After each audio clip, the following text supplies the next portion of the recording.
Hello. I'm multitasking again, babe. Podcast recording over here and Instagram TV recording over here. It just makes sense to me to not make life any harder than it already is and multitask where you can. So that's my first tip.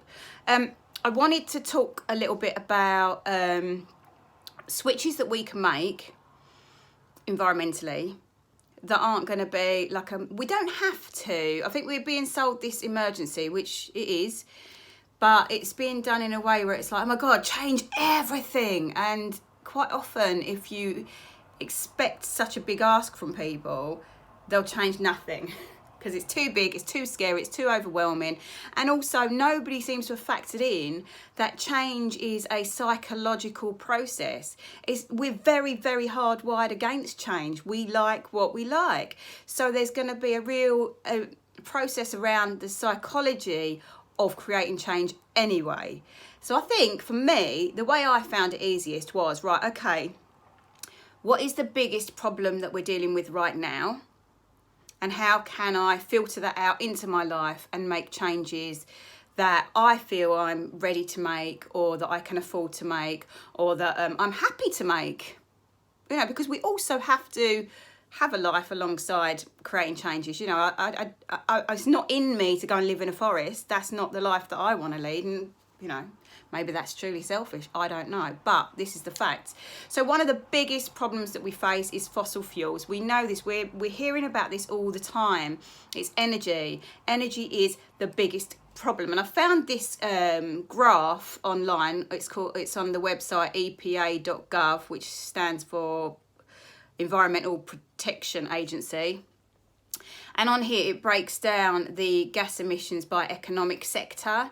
And I think the three biggest ones that stand out to me that we can get involved in without anything too drastic changing, the biggest ones are electricity and heat production, which is 25% of the problem. So we know that in our homes, we've got to do something on a personal level to kind of bring that down, our emissions down as much as possible on a personal level. So in our homes, be really mindful of the electricity you're using. I've swapped over to a green supplier called Octopus, and it was such a simple switch over, babe. It was an email. I'm not joking, they do all the work. So you can switch over your energy providers, and you can do that today. That's a simple switch. And they provide green energy from wind turbines and all the stuff that makes the green energy, you know. Have a look at their website, it's really good. Leaving stuff on standby, we need to get out of the habit of that. Turning stuff off, not using lights when we don't need to. Just be really conscious when you're walking around your house, having a look at things that are left on standby. Like I've got a printer that I'm looking at right now, and I'm just double checking that's not on standby, and it's not. But things that aren't like being used constantly, that are just sitting there racking up electricity. Heating, it's bloody freezing at the moment, don't get me wrong, but we can add another layer. We can put slippers and socks, and I put my dressing gown on over my clothes sometimes. If you reduce, I can't remember what the how much impact it makes, but it was something like if you reduce 1 degree in your house, in your heating, bring your heating down by 1 degree, that alone has a huge impact on the amount of energy that you're using. We can all reduce our heat by 1%. Let's not forget our privilege here, okay, that we have a house, it is warm enough, it does not have to be the exact toasty temperature. We can drop it down 1 degree. So that's what you can do on a personal level. Be really, really mindful of your electricity usage in your house, your heating, and that kind of invisible energy that is all around us that we can actually have a look at and see where we can moderate. Another one was transportation. Oh, I'm a killer for this. I am a sucker for this. I live in a little village or little town in the arse end of nowhere, and our public transport is shocking. You know, I'm an hour's drive from London, but we're on a branch line, so we very rarely get the trains will be 1 hour. Quite often they're not even happening. The last train home from London is at 10:30 at night, so I could never go out for an evening on a train. So I drive to the nearest spot. It will either be to the next town where they've got a better overhead line, or I'll drive to the nearest tube station and then park my car there and then use public transport where I can. And it's just, again, about being mindful. I don't have time to walk everywhere. We have to factor in time as well. We're busy people, we're working, raising families, whatever we're doing. But where we do have those little pockets of time where we can make those changes, so walking into town instead of driving into town, if it's a doable walk, you know, let's not forget the benefits of walking anyway. I mean, being outside, a bit of exercise, that is massive benefits to our mental health anyway. So we should be utilising that. That's a twofold win right there. Another one of the biggest ones is industry.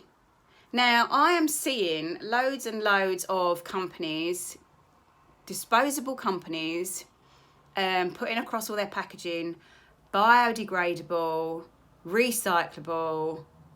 They are focusing in on the fact that it's not going to hit landfill. This is a step in the right direction.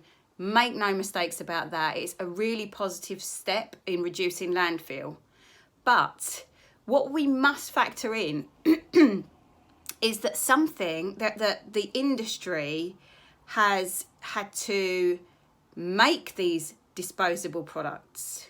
It's not just about where the product ends up, it's about the energy that is taken to make these products. Any convenience disposable products that we are using, we need to stop using. And that is not about landfill, that is about the energy being used to mass produce stuff that we are throwing away. We don't need Dettol wipes. We don't need them. We've been sold that we need them, but we don't. Listen, I was the wipe queen. I had wipes in the car. I've got surface wipes. I would use wet wipes to clean door frames. You know, gone are the days of a bucket of soapy water. It's all about the convenience and the wet wipes. But actually now I have gone back to the buckets of water. I don't even polish my house.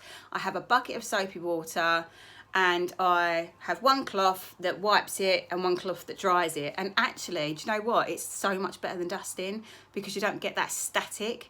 So I've cut out the polish, I've cut out the wipes, and I'm just going old school. And I actually prefer it. It's just that we're conditioned to keep buying. We are consumers of the biggest sense of the word. We love buying shit. That's the bottom line. I'm as guilty as that as the next person.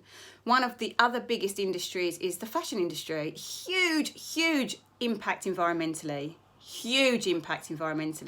Fast fashion, making all these clothes and knocking them out for a £5. Well, first off, let's look at the supply chain.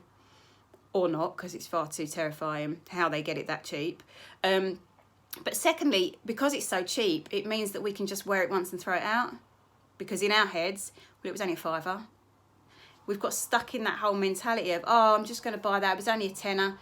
I'll wear it for that night out. If I buy the £10 dress, then it means I can buy something new every time I go out. No, because it's not even just about that. It's about the fact that this stuff is having to be manufactured and it is using up so much energy. But I think for me, the biggest bugbear is anything disposable. J-cloths. I used to use J-cloths for my washing up. That's gone. I used to use the Dishmatic. I used to have my tap running. Water is also a massive impact. Wasting water. I'd done an eco calendar in December, from the 1st December to 24th, and every day I shared. I could actually start that up again, and get it on a PDF. Oh, I might do that. That would be really interesting. And I learnt so much. Water is a massive one. So I used to have the tap running and my Dishmatic, which is like a sponge that has soap in it. And I used to wash up like that. Just have the tap running for 10 minutes whilst I was pumping chemicals through a scrubber that's made of a load of old crap, really. That's throwaway. That's being manufactured. Blindly, just because it was this easiest, most convenient way of doing it. But now, very slowly, over the last few years, I've started to create these changes. And I'm even shocked by, one, actually, it's just as convenient once you get the hang of it. And two, every buzz that I used to get from shopping, times that by 10 for the buzz that I'm now getting through not shopping. Through really asking myself, do I need that?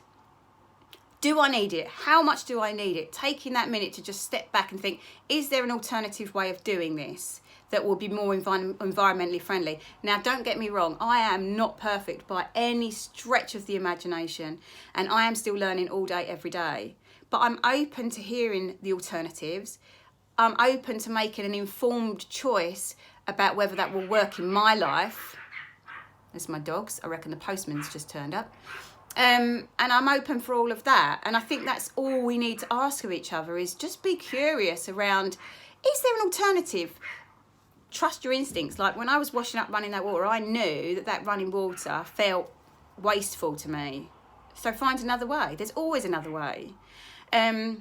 Obviously, I'm going to talk about our reusable pads, because the reason that I made the reusable pads, and actually the reason that we've named the brand Wear 'Em Out, is because that message goes across everything. We need to stop using disposable convenience products. We need to, just because of the manufacturing, just because of the transportation of getting all these wet wipes everywhere. You know, what's wrong with a flannel? I take my makeup off now in the evening with a flannel. What's wrong with a flannel? Yeah, so the transportation, the making of the product, the transportation of the product, the landfill, because there is still ultimately a landfill. Sometimes if you read into biodegradable, it might be it's biodegradable within these conditions or within this environment. You know, like where you see on the plastic packets where it'll say recycled, check locally. Because they're saying if your local recycling centre doesn't have the right conditions to break this down or to dispose of this properly, then it's not going to be recycled. There's so many caveats around this whole biodegradable, recyclable. It's very, they call it greenwashing, don't they? Because it's very confusing and conflicting. And so I guess my message is always think way back before where you're going to dump it off, how much energy and resources has been used to create this that I'm going to throw away. And kind of make your decision based on that. I made the switch to reusable period pads about 2 years ago, and it was one of the very first eco switches that I ever made. And from that 2 years now, I've just started very slowly and very gradually becoming more awakened to other things that I can change. For instance, in my bathroom, I want you to go in your bathroom and have a look how many different bottles you've got. I am down to one bottle in my bathroom. I use shampoo for everything because soap is soap is soap. I use shampoo as shower gel. I use shampoo to wash when I'm washing my pads out in the shower in the morning with me. I use shampoo as the soap to wash them. I don't have all these other bottles going on because we don't need them. We're being told that we need them, but take a step back and think, Jesus, do I need the body oils, the body foam, the shaving foam, the body soap, the shampoo, the conditioner? You might need the conditioner if you've got unruly hair. I have very short hair, so I don't need conditioner, which is good. But you know, just have a look and say, what have I actually just been sold to, and what do I actually just need? That will be a whole nother podcast, me breaking down the how I've changed my plastic use and stuff. But anyway, yeah, basically what I'm saying to you, babies, wear it out. Or if I want to stay on brand, wear them out. Your clothes, your products, your makeup, your cleaning stuff, your not J cloths, but like your terry cloths, your flannels. Just stop replacing everything because the new shiny thing looks better. And it's hard. I'm not going to dismiss that, but it's worth it, right? It's got to be worth it. Just change up one thing at a time if you want. But before you shop, just have a little check-in with yourself if you really need it and if there's another more environmental alternative. I'm going to leave this sermon here because I'm sure you're already like, oh God, la la la la la, I don't want to know. Take it in your own pace, babe. Change is slow. If you have any questions or you want to carry on the conversation, catch me on Instagram at Wear 'Em Out Pads or Facebook Wear 'Em Out Pads, or obviously you can message me or email me at hello@wearemout.co.uk. I want to keep this conversation going. Please tag anyone in this Instagram TV, or please alert anyone to the podcast if you found this interesting. If you have thought, oh my God, that's put another spin on it for me, share it. share it, because even just by sharing the information, you are helping. You know, that's an environmental change right there. Anyway, I'm out of here. Thanks for listening, and I'll catch you another time. Bye.